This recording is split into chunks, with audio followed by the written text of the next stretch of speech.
Piece of advice.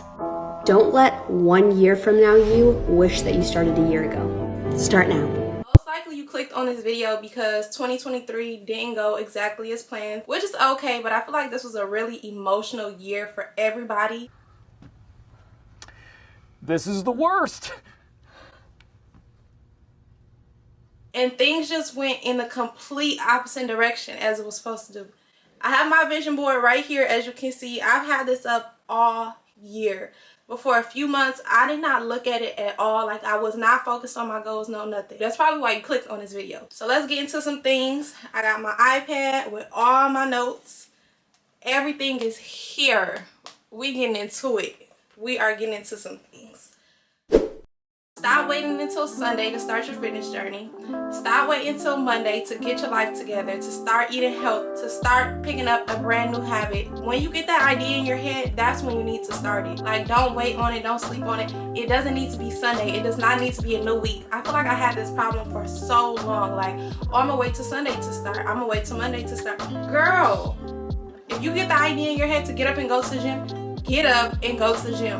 Nothing magical is gonna happen on Sunday. So step number 1, take some action. Whenever you get that idea in your head, take the action to actually do it.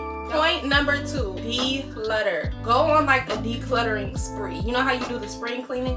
But declutter your whole entire life. I've decluttered my entire dresser yesterday. Like, that part is done. Next, I'm gonna do my drawers and my closet. Throw out all your old clothes, all the stuff that you know you're never gonna wear again. You're just keeping it in there because you're attached to it. Get rid of it. This is a message to myself, like, get rid of it. As a girl, I feel like we hold on to so much stuff we don't need. And we hold on to things we don't need that's no longer serving us. Get rid of it. Like, it just feels so much better to walk into a space that is much cleaner. Your mind is free. So get rid of your old clothes, not just in your space and in your home, but your phone also. I've also decluttered my whole phone. 48,000 photos. I literally have 48,000 photos and videos. That is such a large number. All that stuff, some stuff you just don't need. You don't need all those screenshots. You don't need all those memes. Get rid of it. Not only that, but your apps, all those apps that you downloaded that you don't need, that don't serve you, get rid of it. On your home screen, when you open your phone, you should only have the apps that serve. Social media should not be on the top. Now, it's on the second page for me. Because of my business, content is a really big part of my life. So, of course, it's going to be in my phone, but that's not the first thing that I see when I open it. My Bible app, my positive affirmations app, home screen. We have to get these things that we look at every single day in order. We spend so much time on our phone. We need to make sure that it's serving us in the right way and leading us in the right direction, and it's actually aligned with our goals. If one of your goals is to not spend so much time on social media, don't have social media front and center as soon as you open your phone. Have it like on the back end. Put it into a little collage and put that app on the second or the third screen. But your to-do list first. Everything you need to knock out for the day. Your Bible app, I feel like when you first open your phone, if you're one of those people who wake up and immediately get on your phone, go to something positive that's on your phone. As a part of the decluttering, also go through your following list, and we're unfollowing anything that is not doing us any good. If you follow any negative T pages, unfollow. I recently did this at the beginning of 2023, and I feel like it served me so well. As soon as I opened my Instagram app, the shade room would be front and center. Literally the first, it doesn't matter what time of the day that I open my Instagram app, it was always a shade room, and most likely, obviously, it's going to be something negative. I've been unfollowed the shade room. I don't keep up with the shade room at all unless someone like sends me something and I click on it and I go to it. But keeping up with all the negative, like, ugh. And it's not just the T app. Sometimes we follow people that are just really in a negative place in life, and all they upload is like negativity or reposting negative stuff. You need to follow them too. I don't care if you've been knowing them since kindergarten, first grade, second grade, third grade, unfollow them. And who cares? At this day and age, are we really going to look back and see, oh, this person unfollowed me, this person, and even if they do, and yes, I unfollowed you because your content is negative. After you unfollow those people, you need to look for people that inspire you, motivate you, and post positive stuff, things that make you feel good. Follow them kind of people. If you plan on starting a business for the new year, or starting a YouTube channel for the new year, or just whatever you're trying to do for the new year, you need to find certain people that have done that or are on the same journey as you, that are doing that, and follow them. It's going to keep you motivated anytime you open the app. So that was part 1. Declutter everything from your home space to your car to your phone. start getting everything in order. And once you declutter everything, every day make those steps to keep things in order. So for example, me decluttering my drawers, I feel like I do this at least once a month. I'll go dump everything out and start folding all my clothes, but then it's time for me to get ready to go out at night and I just throw everything out of my drawers to look for an outfit. The girls that get it, which is not a good thing, because when it's time to put the clothes back, I just shove everything in because I don't want to come back home 2 in the morning to all these clothes on my bed. So it's not like I have time to fold everything, so I just push everything in the drawers, and it's just like, no. Now what I've been practicing is taking one piece out at a time, looking at that outfit, and then putting it back, folding everything back, putting it on a hanger, putting it back inside the closet. And that's like gonna help me keep everything in order for the next 2 or 3 months. It's like the saying, clean as you cook, clean as you go, or something like that. Like, you don't want to just use all these dishes and then have them all piled up. No, when you're done using it, wash it out, go to the next step. So we have to keep these things in order for it to last, basically. Point number 2, write down your goals. Whether you're going to use your notes app or a journal. This is the journal that I had got for 2023 at the beginning of the year in like January. I like it because it's just full of like empty pages and notes. So this is what I use to journal in the morning and at night. As you can, like when I told y'all 2023 really threw me off course, I was not lying. 2022, this whole book would have been filled up. This is how much I have done so far for 2023. This is how much I have left. I'm not going to continue writing in this come 2024. I'm going to use it up now, but come 2024, I'm going to have a whole separate journal because I still have all my journals from like COVID, and I just like it to be organized like that so I can see why I didn't reach my goals this year or what really went wrong. Journaling and writing down things for me is like a big part of my life. I feel like writing down your goals not makes it more real, but it's just like it's on paper. It's just something about writing it down. Now in your notes app, you can also do this. Like in my notes app, I'll green screen it for y'all.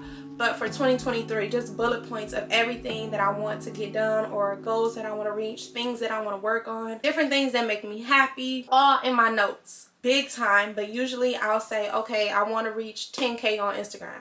In order to reach 10K on Instagram, on my business page, what do I need to do?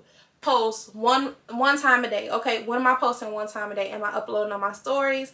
Am I going live? Am I posting a reel? Like, you need to have these things that you can do. And then you can even go deeper and say, okay, what part of the content is going to make people go to my page and be like, oh, I want to follow this brand? So it needs to be specific things. If your big goal for 2024 is to lose weight or gain weight, how are you going to lose weight? What steps are you going to take? You need to write down, I'm going to go on a 30-minute walk a day.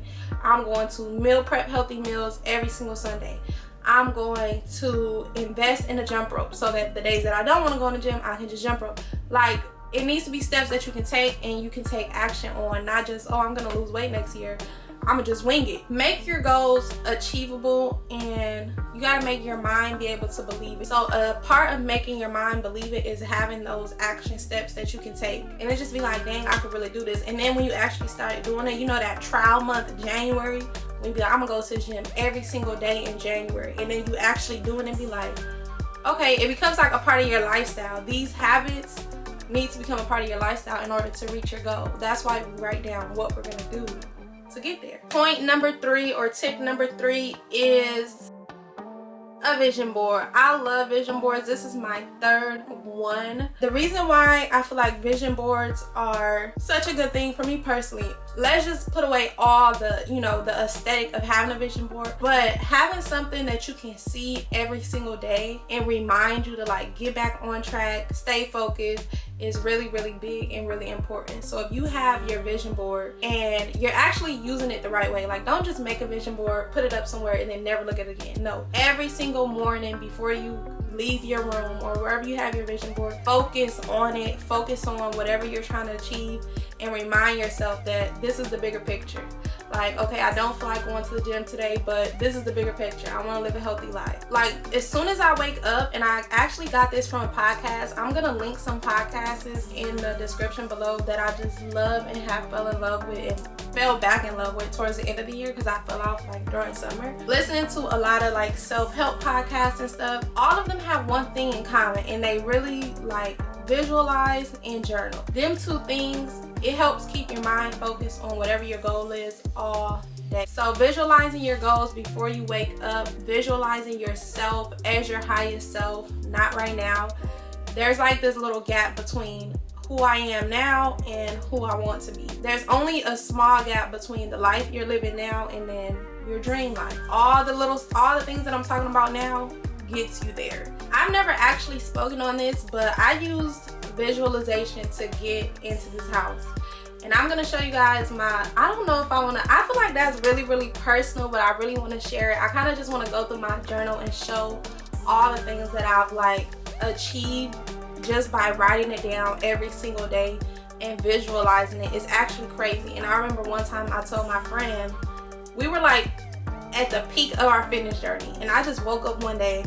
I had been visualizing something for a long time, and while we were doing our workout outside, I ended up getting that like email, and I remember just looking at her like, I live such a magical life, like it's actually crazy. And she was like, what are you talking about? And I was just like, never mind, because people start thinking you're crazy when you start talking like that. But you start now, I promise you. Let me tell y'all something. Right now, just a small little tiny goal, like anything. It could be anything random, like I want to find $10 on the floor. Visualize yourself finding the $10, picking it up off the ground, spending it however you want to spend it. Do that. As soon as you wake up, as soon as you open your eyes, do it. And right when you're about to go to sleep, do it. Do it for a few days.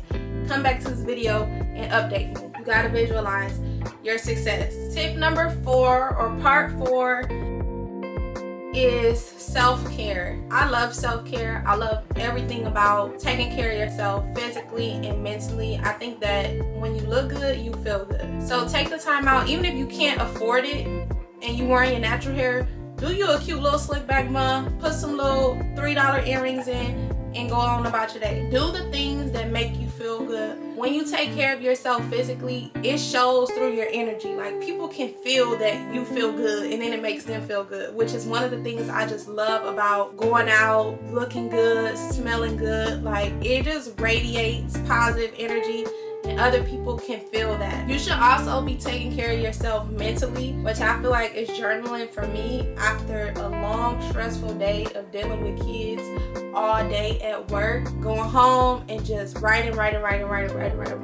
little heart out. I just love it. Find your form of that, like whatever that is for you. If it's going to the gym, go to the gym. That's a form of self-care. Take care of yourself and it will show. For me, I feel like working out, I think people overlook taking care of yourself physically and mentally when it comes to getting to the next step in life. It's like very much like on the back end for them. For me, I feel like life got great once I started to take care of myself physically. Like everything else just fell into place, and that's how it is. Like waking up and going to the gym, getting that one little thing out the way, it's like you have that one productive thing that you've done, and it falls into the rest of your life. So whether it's school, business, whatever, you wake up, you get that workout done, now you feel like studying, now you feel like getting your work done for the day, now you feel like working on your side hustle or working on your business, or you feel like cooking, or whatever it is. Take care of your body. I can't stress how taking care of your body, and I know it seems a little vain and it seems like, dang, like looking that good is not that important, but like I said, the more you start to work out and work on yourself, you will really start to fall in love with you, and that just radiates everything, and it just spills over into other parts of your life. So make sure you're well groomed, do your hair, do your little teeth whitening kit, whatever it is that you love to do to take care of yourself, get it done. Do it daily. It will make you feel better about life. I swear, I will spend my last $100 on getting my nails and my hair done and whatever else that I need to. And it sounds insane, but I've never regretted it, and I've done it multiple times,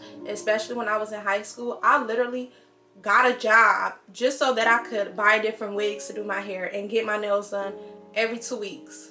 And it worked out great, because that's when I was feeling really good about everything. And studies prove it. When you look good, you feel good. Tip number 4 is finances. I'm pretty sure you had a really big savings goal for 2023. I know I did. Did that happen? No, it didn't. It didn't. But I'm getting things together now, because we have to stop spending money like we're El Chapo, because we're not. And yes, money comes back to us 1,000 tenfold, but sometimes it just really does get ridiculous. Check that I get, I'm gonna take something out of that check and put it away and do not touch it at all. I can't do that with a bank. I feel like when I see it, it's too accessible to me. So when I take my money out, I take it out in cash and I put it away and I put it somewhere in the house. If you are good at having a savings account and you can just put your money in there, for me it's just too easy just to hit transfer to my checking account. So I can't do that. I have to take mine out in cash somewhere where I can't access it and save that way. So for me, out of my check, I'll take out at least, I feel like starting with at least $20 or $25 is a good place to start. I don't like to get too crazy because then it's like, dang, I have no spending money. We have to be more mindful of our spending habits. I'm talking to myself and I'm talking to you. Start saving. Take out at least $20, $25 out of your check and just put it up and don't touch it. Leave it alone. Tip number 5 on leveling up your life for the rest of the year and preparing for the new year is to look back on your goals for 2023. Figure out which ones you can still take actionable steps to and work towards for the rest of these, 2 little months that we have left. Like I said at the beginning of this video, we are not waiting until January 1st. So for me, fitness was a really, really big part of my life. 2022 and the beginning of 2023, like I said, I fell off major for summer. I think I went to the gym maybe 3 times during the whole 3 months of summer, which when I say that, it's like, all right, girl, I just want to hit myself upside the head, like, really? So that is the number 1 goal for me right now, is my fitness, my health, getting back on track, not eating out as much, cooking meals at home. And the way that I'm taking steps to doing that, like I said, writing everything down. So I have my fitness planner. This is literally where I write all my meals and my workouts. Everything goes in here, my grocery list. I've been on a planning freaking spree. It's easier for me to know exactly what I'm eating for the next few days and stick to that than just waking up and be like, oh, what am I gonna eat today? Hopefully it's healthy. Hopefully it's high protein. Hopefully it's not fattening and it's aligned with my goal. I don't have a specific goal to lose or gain right now. My only goal is to get consistent in the gym and build back up that discipline and that consistency with my health and fitness. So right now, all I have is my meals planned for the couple of days. Besides Thanksgiving, I'm not a psychopath. I'm gonna eat the Thanksgiving meal, of course. But as far as like after that, I have like my meals that I'm gonna eat for the next couple of days. It's a lot harder to know exactly where you're gonna eat tomorrow or tonight for dinner and then be like, oh, I'm gonna go to Wingstop. I mean, we've done it, of course, but it's easier if you know what you're gonna eat. That way, when January 1st comes, it doesn't feel like you're starting completely over. It's like, okay, I've already been doing this for a couple of weeks. It's not new. I got something under my belt. When you have a little bit of consistency under your belt, it's very easy, which is why my biggest goal right now is to make it to the gym at least 5 days in a row and build off of that healthy habit. It's like, okay, my brain kind of knows like this is what we do now. It's kind of like you're training a dog. You're training your brain to be like, we go to the gym this many days a week. We go to the gym. What is wrong with me? You're training your brain to be like, we go to the gym this many days a week. This is what we do now. This is the new norm. One thing I got from this podcast is that like your brain is trying to keep you as comfortable as possible. But in order to reach the new level of where you're trying to get to, you can't be stuck in comfort forever. So tip number 6 is to try something new, whether it's a hobby, a new meal. Try new things and try it more often. I remember I was like going bike riding, roller skating, just new things. Something to look forward to makes life not as boring when you have like something you can look forward to towards the end of the day. You want to knock out everything as soon as possible. It like boosts your productivity when you have, even if it's just something small or if it's like a new meal you're going to try for dinner, try something new as often as you can. Remember, this is not just about making a cute, nice little vision board to put up and never looking at it again, or writing down a bunch of goals and sticking to it for a week and never looking at it again. We're building and practicing these habits every single day to form this new lifestyle. If it's one thing that I learned from going to the gym, it's not just, oh, I'm going to lose weight for 6 weeks and then boom, it's going to stay off. No, the reality of it is you're going to be in the gym for the rest of your life. And it's like, dang, so you have to actually learn to love the process and have fun with it. Don't focus so much on the end goal, but enjoy the journey. Like, I actually fell in love with the process of eating my body the right things, taking care of my body the right way. I know I keep using fitness in the gym as a really big example, but that's just my personal experience, which we all have our personal experiences with whatever it is. But the big picture and the big idea is leveling up and trying to reach a new level in your life, whether you like feel stuck because you feel like nothing is moving forward, or life is boring now, or you're never going to reach your goals. You have to make it your new normal. You have to practice the person you want to become. Practice these things and these habits that are going to lead you into the right direction and keep you on that path. Back on track. Get back focused. Give yourself as many chances as you've given the people in your life that have continued to let you down. Whether it's a man, whether it's a friend, we've all been there. Give yourself that many chances and stay committed. I would love to know what 2 goals you're going to focus on for the rest of this year. So put it in the comments so you can have a little bit of accountability and not just click off this video and never think about it again. We're not doing that. I love y'all, and I will see you guys in my next video.